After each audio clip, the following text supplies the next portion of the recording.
This program is brought to you by generous donations from the community and sponsored by Stifel Financial.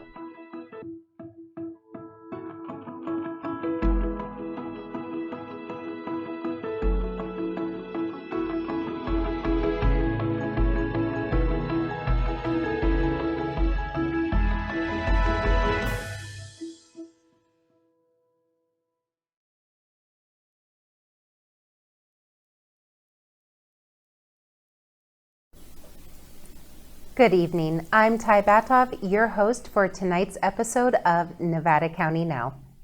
Tonight we will be discussing the upcoming election, but before we dive into that, let's catch up a bit about what has been happening these past few weeks around the community. Things got a bit heated at the October 23rd NID board meeting. A PG&E's consultant gave yet another reason for delays to the repairs at Spalding. He characterized the repairs as a benefit for NID customers. That didn't sit too well with the NID directors. He stated that PG&E was making adjustments and getting ready to test their alternative for Powerhouse 2, which has been out of operation since late 2023. But during an NID meeting on October 9th, directors were told that a bypass for Powerhouse 2 would be tested that week. NID directors were extremely frustrated with the lack of communication or miscommunication by PG&E. Director Heck pointed out that information is not being shared with NID and that it doesn't help build trust for us or the community when we are told one thing on the 9th and we see a memo on the 10th that seems to contradict what we were told. Director Johansson summed things up. If you want a good partner in the community, treat us as one. Let us know with full disclosure what's going on. We recommend visiting the NID YouTube channel and watching the October 23rd NID Board of Directors meeting to learn more. We are going to take a sponsor break. Don't go away. We have plenty more in tonight's show. And communities offer higher quality of life. To learn more, visit www.stifel.com.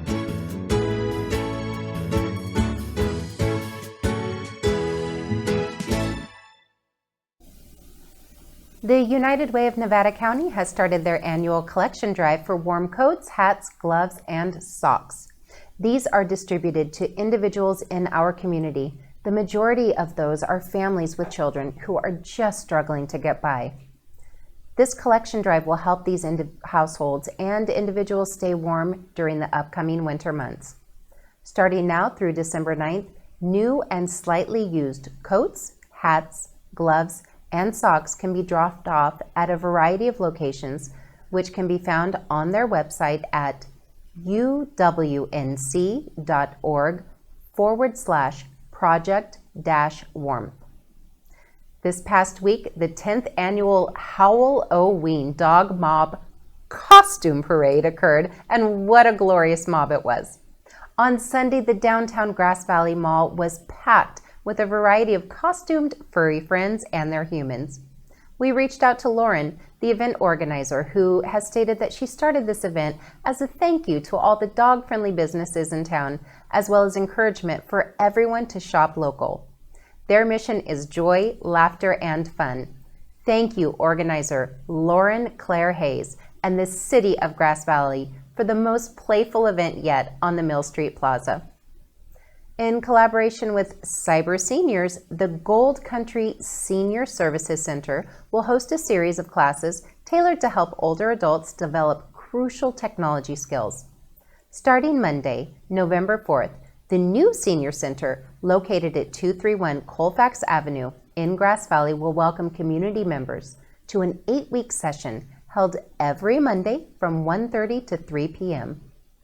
This program is designed to empower participants by building foundational skills across a range of topics. The Sierra Gold Senior Center serves Nevada County seniors and is open Monday through Friday from 9 a.m. to 4 p.m. In addition to technology support, the center offers a range of activities, educational programs, and social services to enrich the lives of our local seniors.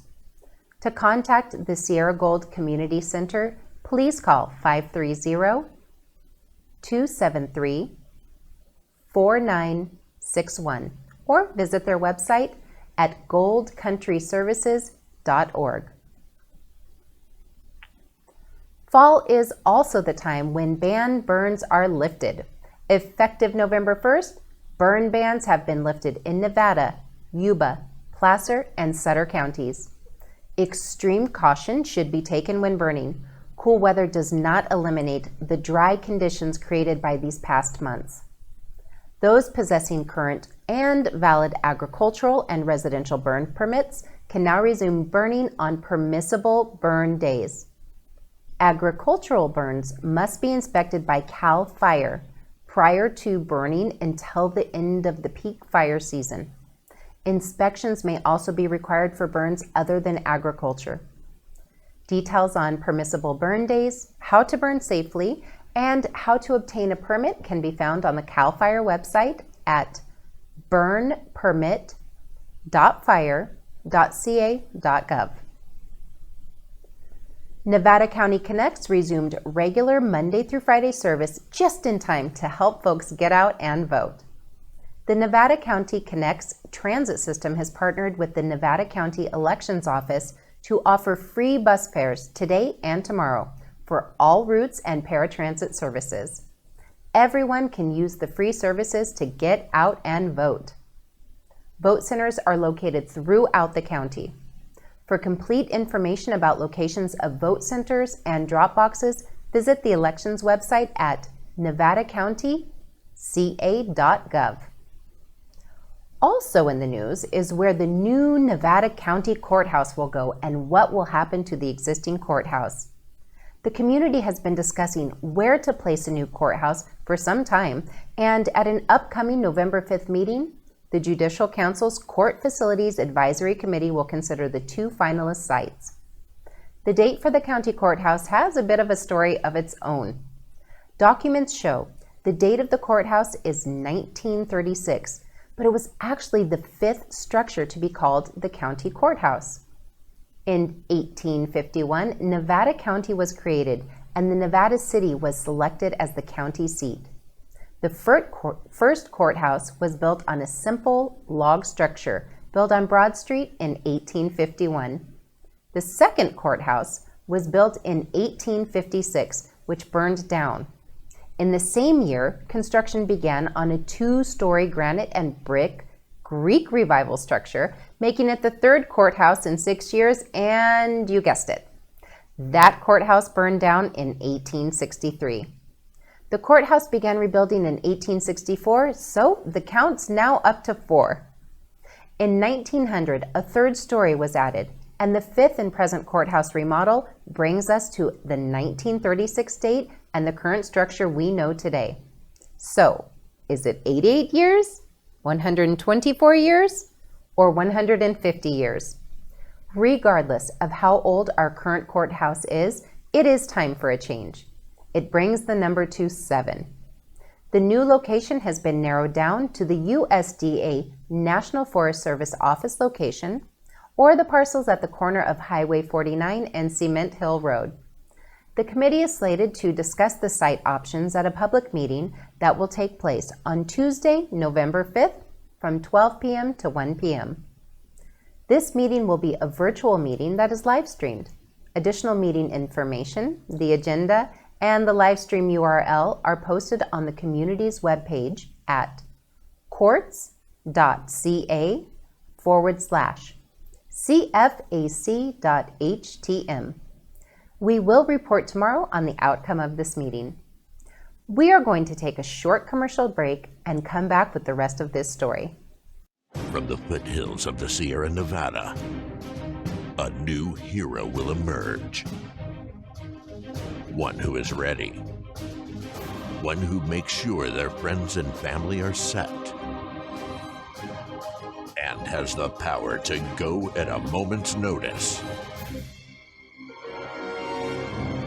This fire season, you're the hero. We are Ready Nevada County. Now, the question is, what to do with the existing courthouse? On October 22nd, the county, in collaboration with Nevada City, held a meeting to discuss some potential options for what to do with the current courthouse. These included residential housing, office, retail or grocery, hospitality, parking, institutional, and more. The building will become vacant in the year 2031, and the county is seeking public input regarding the best way to reuse the 150-year-old building. We will continue to monitor this story. If you wish to view the full video, it is available on the County of Nevada YouTube channel. The news would not be complete unless we took a look at what's happening in local sports. Today we're going to focus on Nevada Union and Truckee football. Once we get our feet established with this new program, we will be covering additional sports. But for now, it's all about football. Both NU and Truckee head into the playoffs this Friday. The Nevada Union Miners secured a spot by defeating the Yuba City Honkers 33-20. They head into the playoffs with a 6-5 overall record and are slated to play 12 Bridges on November 8th. We have no information about the location at this time. In the NIAA 3A North region, with a 13-0 overall record, the Truckee Wolverines will meet either Spring Creek or Fernley on Saturday, November 9th at Surprise Stadium in Truckee. Just a bit of FYI, Truckee has won the Nevada 3A State Championship the last 2 years. We will continue to watch the progress of both teams and report back next week. Before we introduce our next story and guest, let's cut to a short highlight reel from Truckee.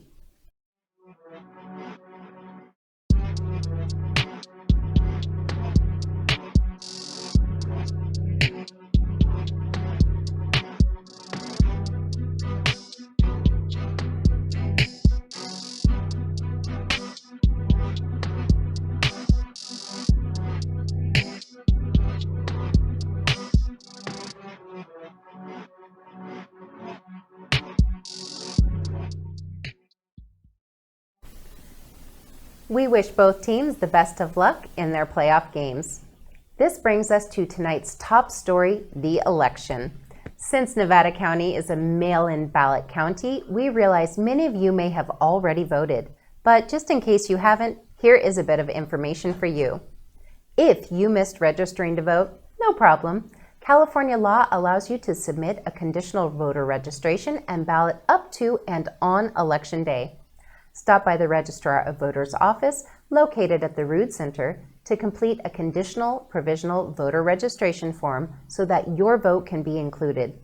Check out the County of Nevada's website for details at nevadacounty.gov/703/voter-registration. I am pretty sure we can all agree that elections are an important part of our democratic process, and we are fortunate to have people who handle them with the utmost care. Unfortunately, unforeseen issues do arise, and we are fortunate to have a committed team to ensure our democratic process is trusted. Kudos to our Nevada County team for doing just that. The Registrar of Voters office has notified us that a printer's error on the vote-by-mail ballots could delay election results due to readability issues. Luckily, the problem was immediately identified and is being addressed to ensure accuracy. They state it will not affect the accuracy of the results. It is unclear how many of the nearly 77,000 ballots issued were affected by the error, but with people voting early, it has allowed them to address the issue now versus only on Election Day. The Elections Office also added additional county staff to help with the process.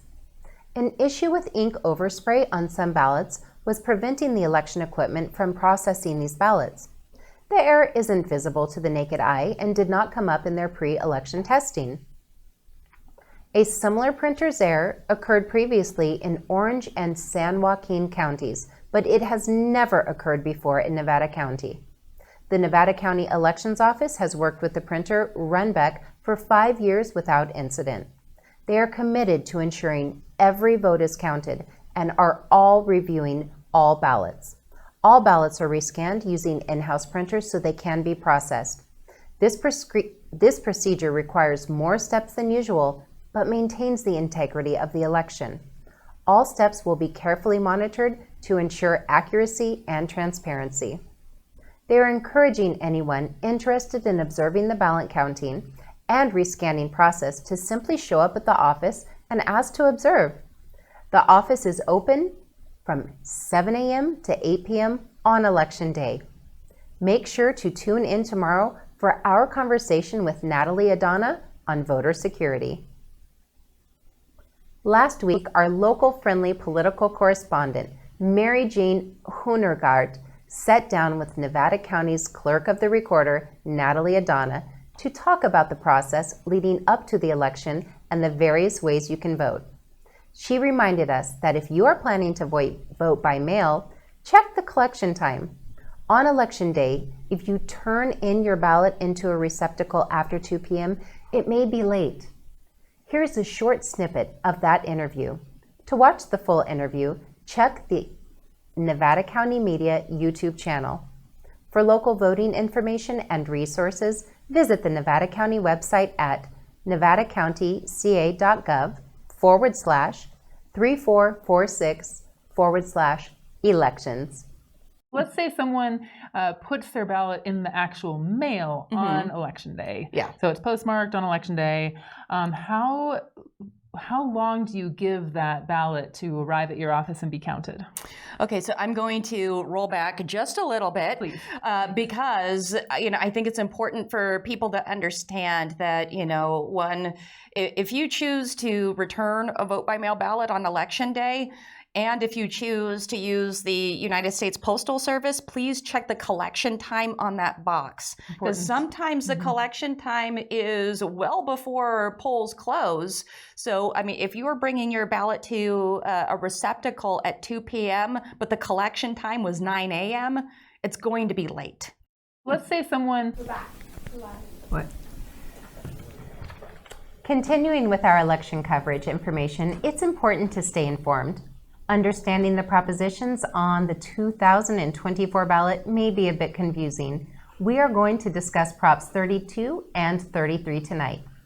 Prop 32 is the minimum wage increase initiative. Existing law requires annual increases to California's minimum wage until it has reached $15 per hour. This measure extends these annual increases by $1 per year until minimum wage reaches $18 per hour by the year 2026.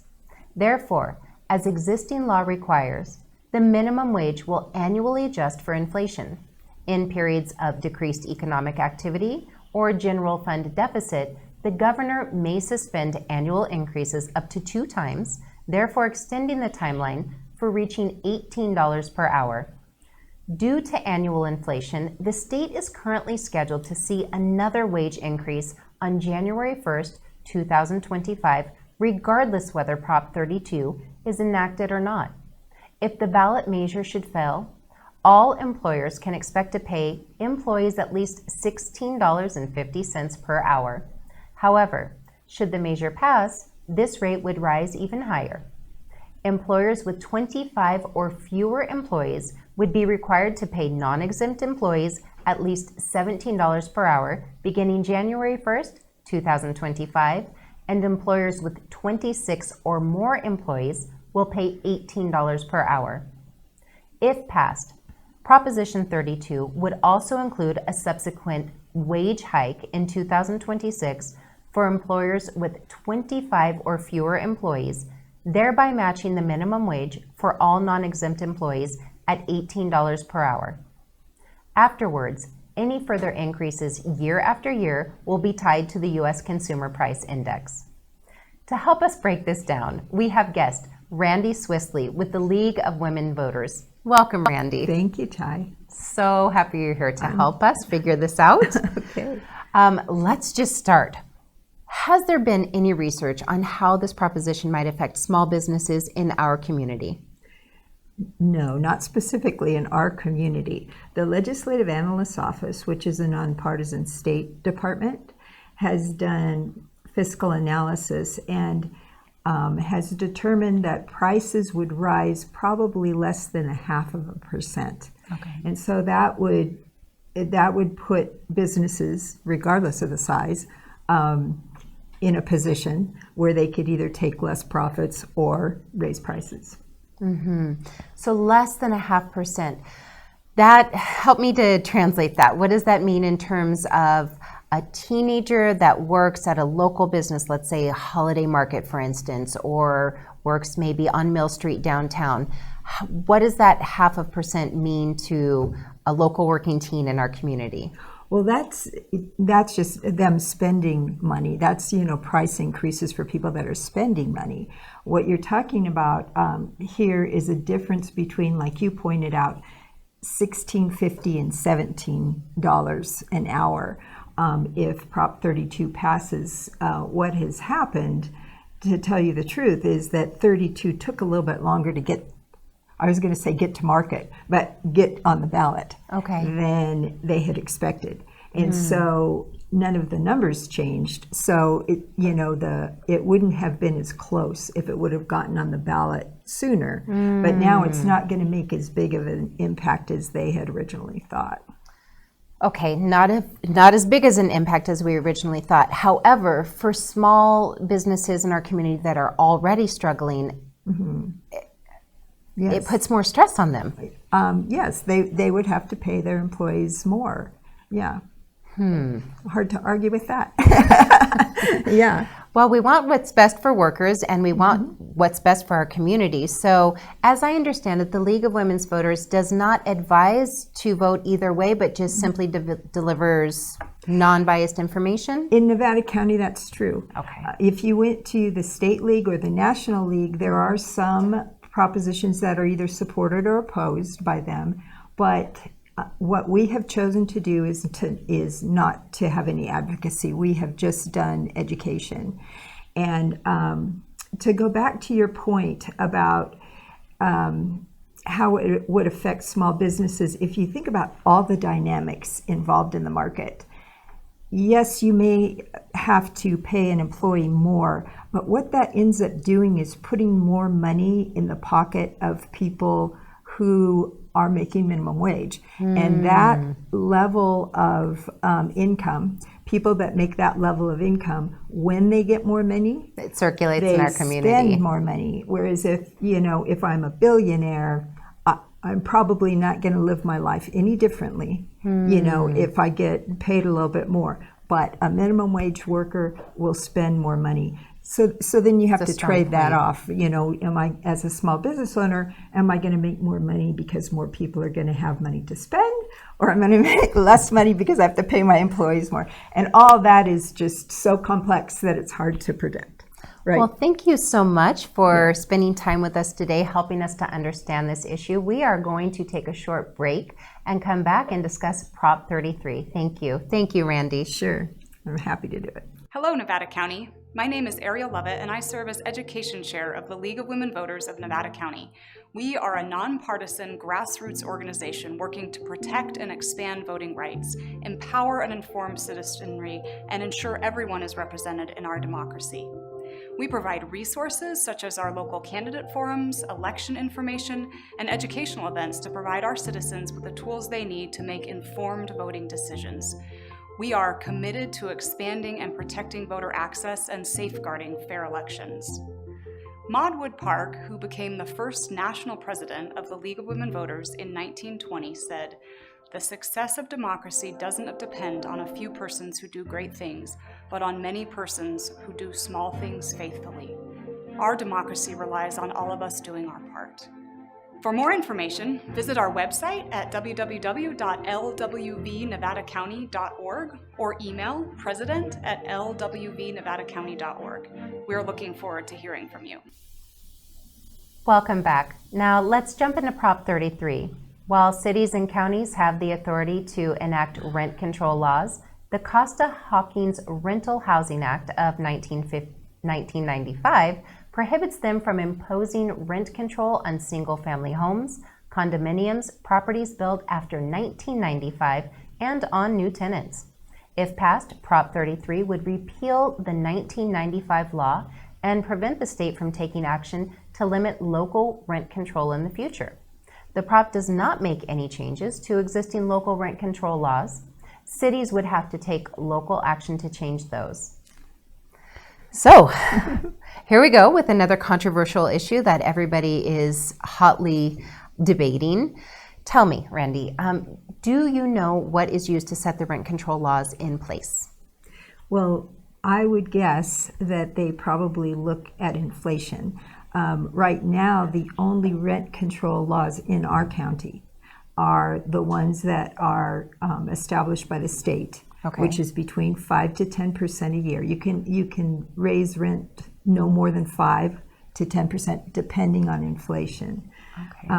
However, with Costa-Hawkins, we're in a situation where you can't raise rent pretty soon on anything because it limits, you can't raise rent on anything that was built before February of 1995, and those places are getting rarer and rarer, because there's newer things being built. So really what's happening is rent control is kind of being phased out, right? I mean, there's not going to be rent control eventually, and in fact, at the end of 2030, the year 2030, we won't have rent control because the 5 to 10% will have expired.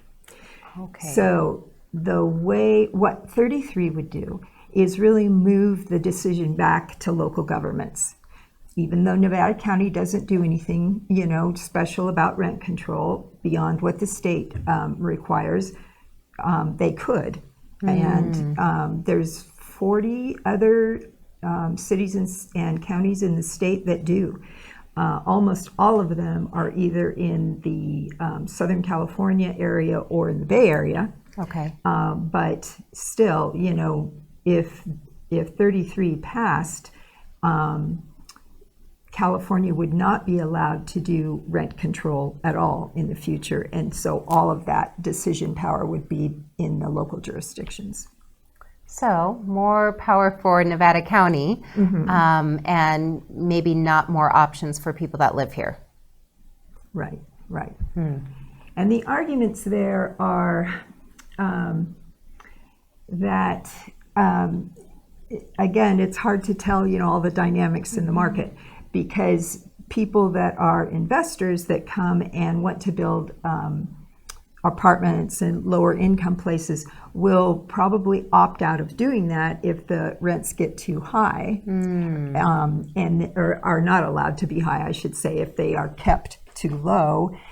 But then what that might do is open up more opportunities for people to buy property instead of rent. So that's a whole different story.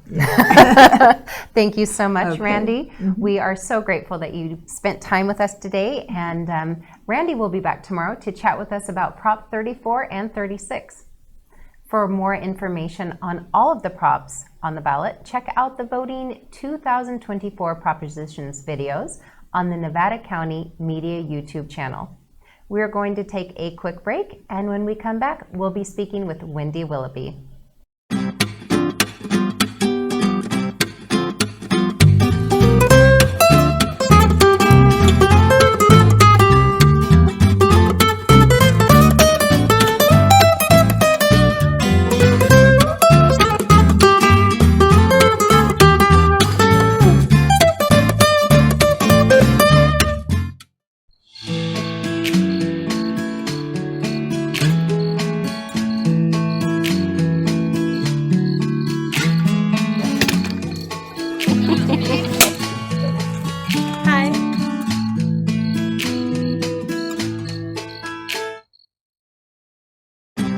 You may have noticed that Wendy's name wasn't on the ballot.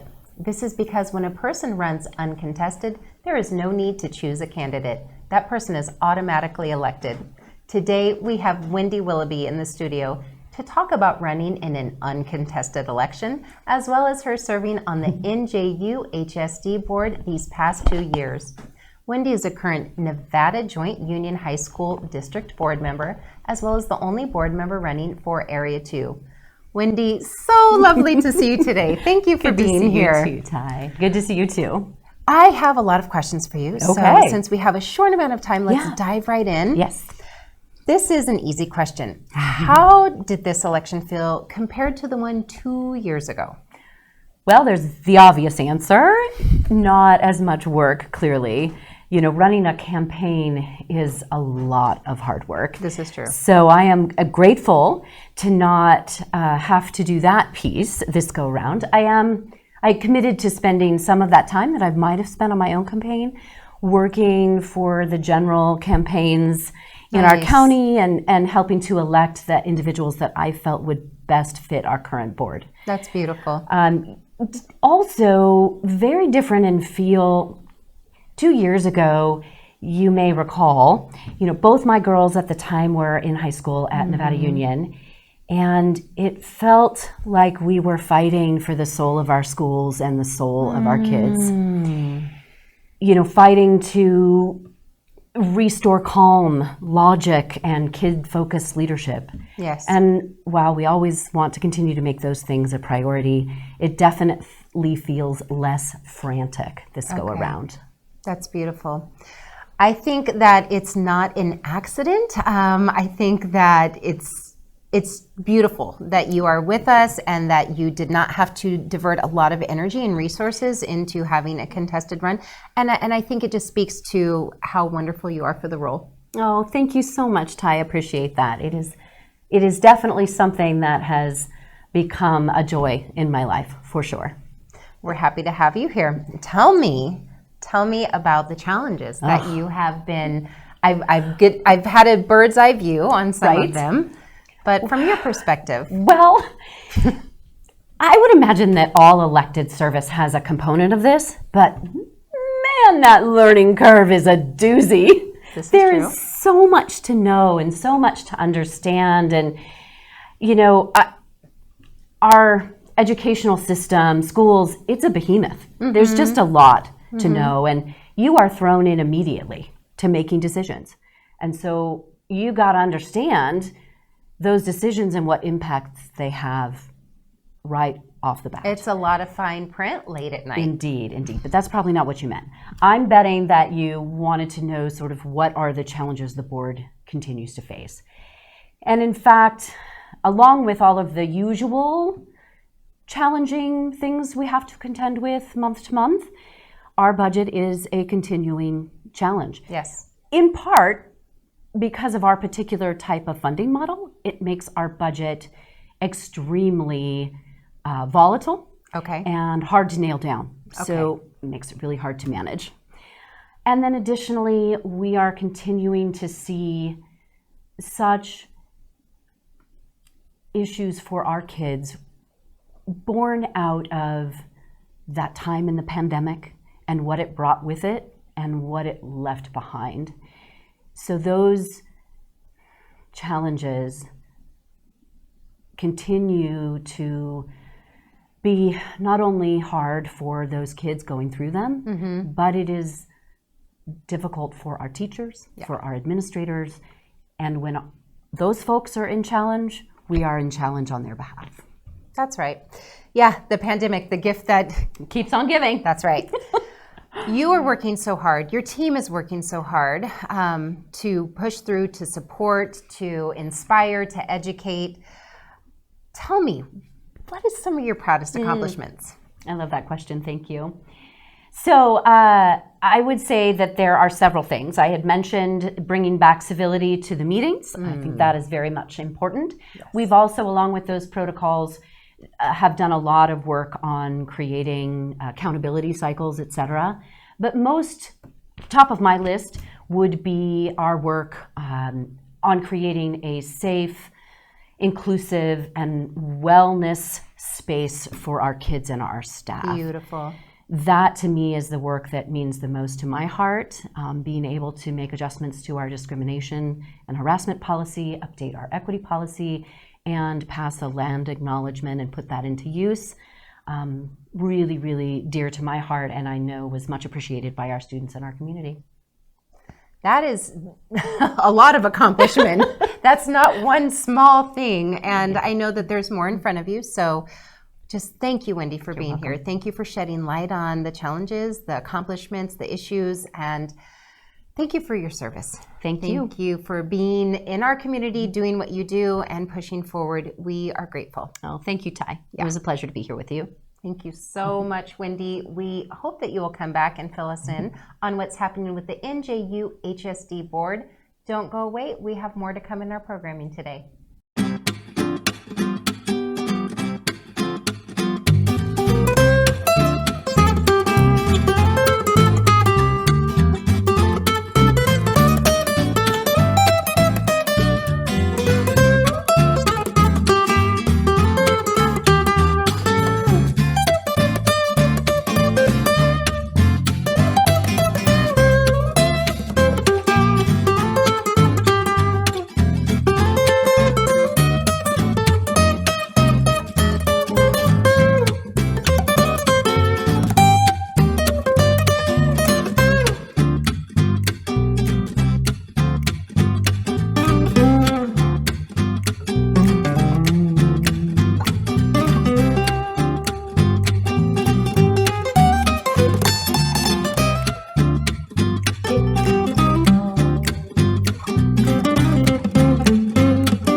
Welcome back. Within Nevada County, we have various children's health programs. One of these programs is the Women, Infants, and Children's Program, known as WIC.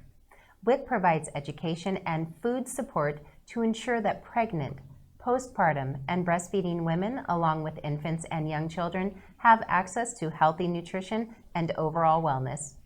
Here today, we have Julie DeHollander to talk about WIC and other children's health programs. Welcome, Julie. Thank you for having me. I'm so excited you're here. Let's dive right in. We have a very small amount of time. Just want to thank you for your service and doing all that you do for our community. Julie, help us to understand some technical things about WIC. Are there income requirements to apply for the program? There are income requirements. It's for low to moderate incomes. If people qualify for Medi-Cal or CalFresh, they're automatically income eligible. Okay. Otherwise, there are some requirements. And how do people find those requirements out if they are interested in learning more? They can just call us for a quick screening. We can do it over the phone. Usually just takes about 5 to 10 minutes. We can go over some minimal information, get them set up with an appointment to get enrolled. Is everything anonymous? They have confidentiality. It's part of our program. And yeah, it's pretty easy to apply. It's pretty easy to see if you apply. Beautiful. And is this a virtual program or is it mostly in person? It can be either. Okay. It can be in-person services or it can be by phone. We can do some video appointments, but predominantly it's either phone or in person, whatever they prefer. Okay, good to know. Mm-hmm. And is it for males and females? Our population is postpartum individuals, either pregnant or postpartum, and infants from birth to age 5.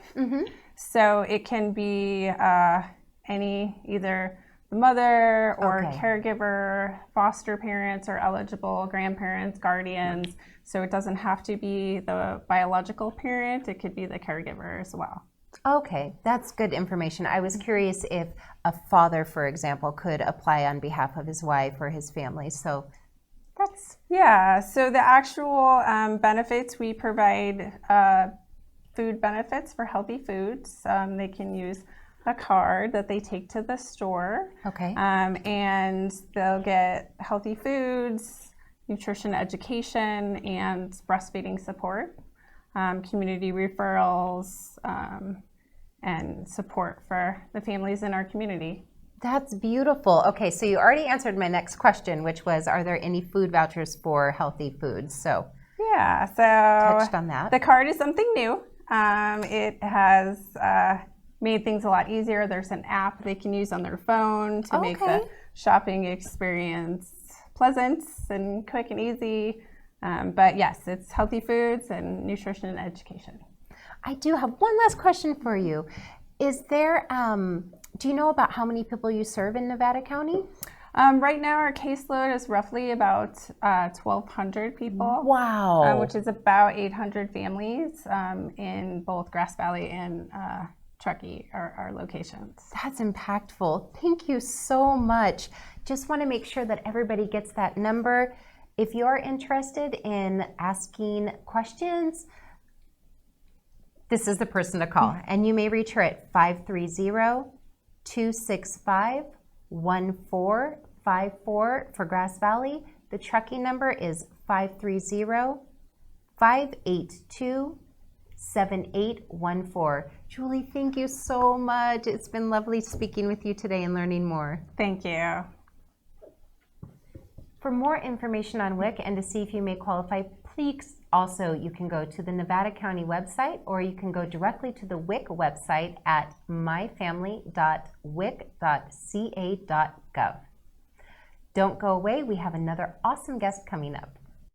Hi, I'm Hillary Hodge with Music in the Mountains.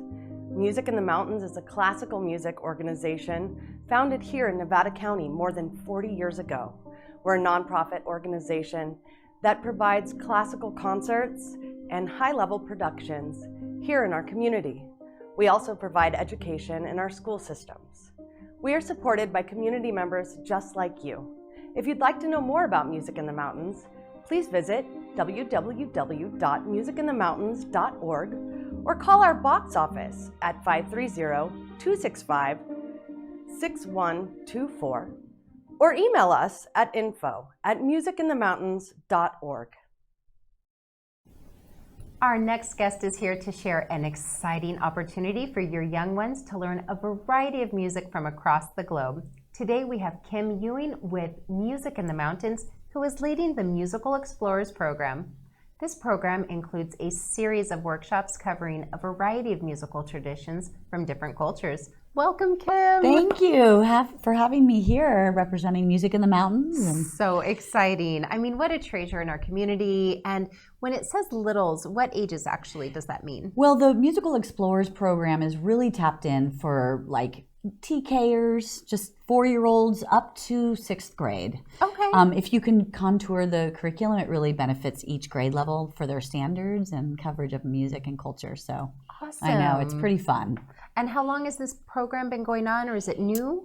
Well, actually, Music in the Mountains has been doing it since during the close of the pandemic. They did it digitally because it's a digital platform, meaning we bring in musicians from all over the world, Georgia, the country, and the Middle East, or wherever. We tap them in digitally. It's a multimedia music program. And then I just go into the classrooms to like help them break it down and just bring it alive in the classroom setting. And so what kind of response are you getting? Are kids loving it? Oh my gosh, it's so amazing. These kids are learning Georgian, which is, Middle Eastern language that's 3,000 years old. Wow. So they're learning these beautiful songs and they don't even know what they're singing. They just hear the music and they feel the language and the lyrics. It's just been so magical. And it's lovely. The kids sing all the time now. Maybe even a little annoying to the teacher. I always tell them, remember, just sing when it's appropriate, but don't sing all the time. It sounds like a treasure. I mean, honestly, it sounds like something that some adults in our community would actually like. Well, actually, that takes me to the Grass Valley Library is actually doing it every other Wednesdays from 11:30 to 12:30. And it's for homeschoolers. It's for multi-generational. I had 80-year-olds there with their great-grandkids, and they were singing and dancing and playing with the instruments. And I love that. It's for everyone. This is a treasure. And does it cost anything, the program at the library? It doesn't at the library because the library is funding it. It does have a per class cost just to cover for things at Music in the Mountains. But it's something that is very affordable when it comes to professional world music with instruments and rhythms and lyrics and culture. It's just so well, I'm a teacher, so it's like it's very well packaged. Beautiful. Yeah. And so this is a standalone program where people come to you, or are you actually going out into classrooms? So if a school invites me in, then I actually push into each classroom. Nice. So I come in, we do a little intro song, and I'm there for 30 minutes. It's packed, full of curriculum and music and singing and dancing. And then I moved to the next class. Sounds like a music vitamin. It is. It's really great. I just love the job so much, and I just think it's so important for kids up here that don't have a lot of diversity and it's sort of rural to actually have cultural music from all over the world from musical professionals from That's that right. place. So it's very cool. I love it. I'm really excited for our community. This is beautiful. I want to make sure that everybody knows how to get in contact with you. So if they want to register, what does that look like? So you could actually go to musicinthemountains.org. It's a local music organization that's been here for decades. And you can tap into their education coordinator. And I would love to go to more schools. We have our lead teacher, Miss Shannon, and she's, kind of the one that schedules it all. And then I just get to go in and teach. So musicinthemountains.org, and it's the Musical Explorers program, but it's called Music for Young Minds through the Music in the Mountains. So very cool. This is amazing. I'm so excited for our community. We have so many beautiful things. Isn't it Thank great? you, Kim, for your participation Thank and you. bringing everything to life and just letting us know about it and keeping us updated. Absolutely. My pleasure. Don't miss out on the super fun program. I honestly want to register. Registration is required, and you can do so by visiting the Nevada County Library website at nevadacountyca.libcal.com. Well, folks, that does it for this episode of Nevada County Now. Remember to stay safe, take care of each other, and get out there and explore all this amazing community has to offer.